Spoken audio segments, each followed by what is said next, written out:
বর্ষা মানে ইলিশ, আর ইলিশ মানে বাঙালিদের মনে এক অন্য রকমের উন্মাদনা।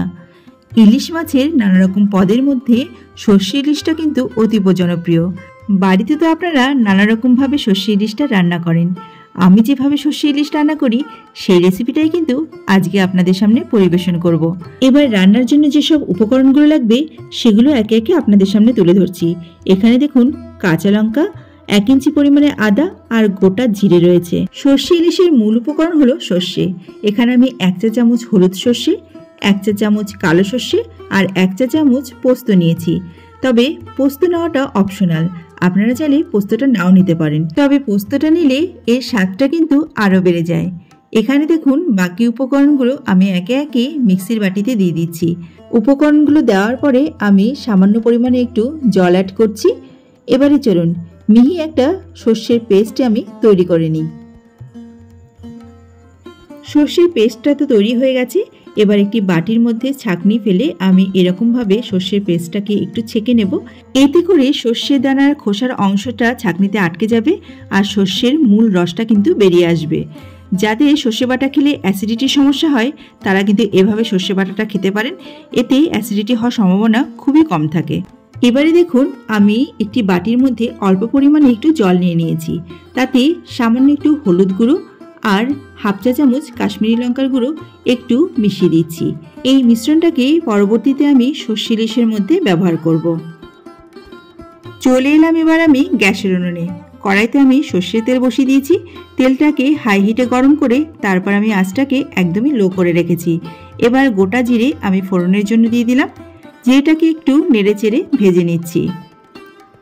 অনেকের কাছেই একদম কাঁচা মাছ দিয়ে সর্ষে ইলিশ খেতে একটু কেমন লাগে, তাদের জন্য আজকে আমি বলছি, এই যে লো হিটে আমি সুন্দরভাবে তেলটাকে রেখেছি, এই তেলের মধ্যে এই মাছগুলোকে আমি একটু ছেড়ে দিচ্ছি।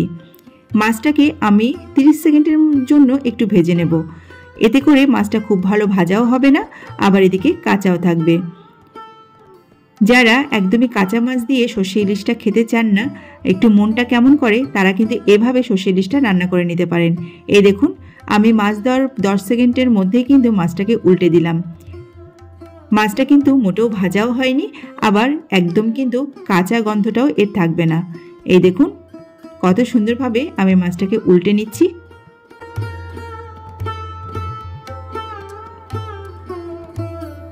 মাছটা মাত্র 30 সেকেন্ডের জন্য ভেজে নেওয়ার পরপরই আমি এই যে হলুদ এবং কাশ্মীরি লঙ্কার যে মিশ্রণটা তৈরি করে রেখেছিলাম সেই জলটা কিন্তু কড়াইতে দিয়ে দিলাম।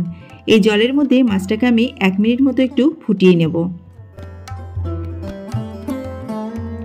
সর্ষে ইলিশ রান্না করাটা কিন্তু ভীষণ সহজ একটি রান্না, আর এই রান্নাটা কিন্তু খুব কম সময়ের মধ্যে হয়ে যায়। যে কোনো মানুষ একবার দেখে কিন্তু সর্ষে ইলিশটা খুব পারফেক্টলি রান্না করতে পারবেন। এই দেখুন বন্ধুরা 1 মিনিট মতো আমি মিশ্রণটা দিয়ে মাছটাকে ফুটিয়ে নেওয়ার পরে আমি দিয়ে দিচ্ছি সর্ষে বাটা।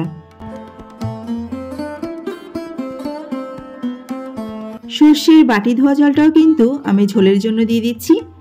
এই সময় আপনারা গরম জলটা ব্যবহার করতে পারেন, তবে আমি এখানে একদমই নর্মাল জলই ব্যবহার করেছি।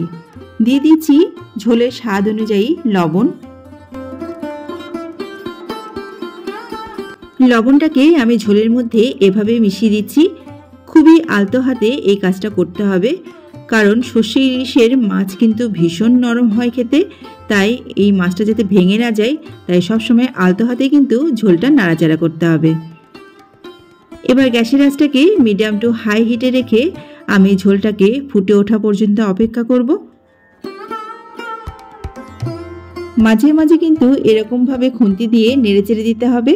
যেহেতু ঝোলটা আমার পর্যাপ্ত পরিমাণে আছে, অর্থাৎ মাছগুলো ঝোলের মধ্যে একদমই ডুবে আছে, তাই মাছ কিন্তু আর উল্টাবার কোনো দরকার নেই। দুদিক থেকেই কিন্তু মাছটা সমানভাবে রান্না হয়ে যাবে। এবারে চলুন ঝোলের মধ্যে আমি বাকি উপকরণগুলো যোগ করি। এখানে দেখুন 4টি চেরা কাঁচা লঙ্কা নিয়েছি এবং সেগুলো ঝোলের মধ্যে দিয়ে দিলাম। এতে করে কাঁচা লঙ্কার একটা সুঘ্রাণ কিন্তু এই ঝোলের মধ্যে যোগ হবে। দিয়ে দিচ্ছি সামান্য পরিমাণে একটু চিনি। চিনিটা অবশ্যই দেওয়ার চেষ্টা করবেন, কারণ সর্ষে ইলিশে একটুখানি চিনি দিলে কিন্তু সেটার টেস্ট অনেকটা বেড়ে যায়।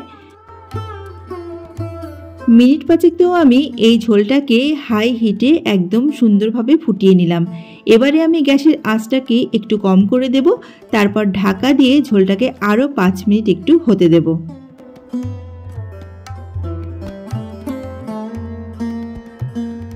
ফিরে এলাম বন্ধুরা মিনিট পাঁচেক পরে। এই দেখুন সর্ষে বাটার ঝোলটা কিন্তু একদম রেডি। ঝোলটা না হয়েছে খুব পাতলা, না হয়েছে একদম ঘন, একদম পারফেক্টভাবে তৈরি হয়ে গেছে গ্রেভিটা। আপনাদেরকে আবারও একটু দেখিয়ে দিলাম এই ঝোলের ঘনত্বটা কত পারফেক্টভাবে কিন্তু ঝোলটা তৈরি হয়ে গেছে। এবারে চলুন একটু কাঁচা সর্ষের তেল আমি উপর দিয়ে যোগ করব। 2 টিস্পুন পরিমাণে কাঁচা সর্ষের তেল কিন্তু আমি উপর দিয়ে ছড়িয়ে দিলাম। সর্ষে ইলিশের রান্নার শেষে এই যে কাঁচা সর্ষের তেলটা যোগ করা হয়, এতে করে কিন্তু সর্ষে ইলিশের স্বাদটা একদমই দ্বিগুণ হয়ে যায়, আর এর মধ্যে কিন্তু দারুণ একটা কালারও যোগ হয়। এই দেখুন বন্ধুরা, সর্ষের তেলটা দেওয়ার পরে গ্রেভিটার কালার কতটা সুন্দর লাগছে। আর এই সর্ষের তেলটা যাতে খুব ভালোভাবে গ্রেভির সঙ্গে একটু মিশে যায়, তার জন্য আমি গ্যাসের আঁচটাকে বন্ধ করে 5 মিনিটের জন্য এই গরম ওভেনের উপরই কড়াইটাকে রেস্টে রেখে দেবো। একটি সার্ভিং বোলের মধ্যে গরম গরম সর্ষে ইলিশটাকে নামিয়ে আপনাদের সামনে পরিবেশন করছি। দেখুন বন্ধুরা কত সুন্দর কালার হয়েছে, আর এটা দেখেই মনে হচ্ছে যে এটা খেতে কতটা টেস্টি হয়েছে।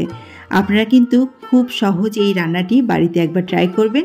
আমি জানি আপনারা বিভিন্ন প্রসেসে এই সর্ষে ইলিশটা রান্না করে থাকেন, তবে আমি যে রেসিপিটি আজকে শেয়ার করেছি সেভাবেও একবার করে দেখুন। আশা করছি রেসিপিটি খেয়ে আপনাদের ভালোই লাগবে। আজ তাহলে আসি বন্ধুরা, রেসিপিটি ভালো লাগলে অবশ্যই একটা লাইক করে দেবেন, আর সেই সাথে চ্যানেলটিকে সাবস্ক্রাইব করার অনুরোধ রইল। আজকের মতো এই পর্যন্তই। সবাই ভালো থাকবেন। নমস্কার।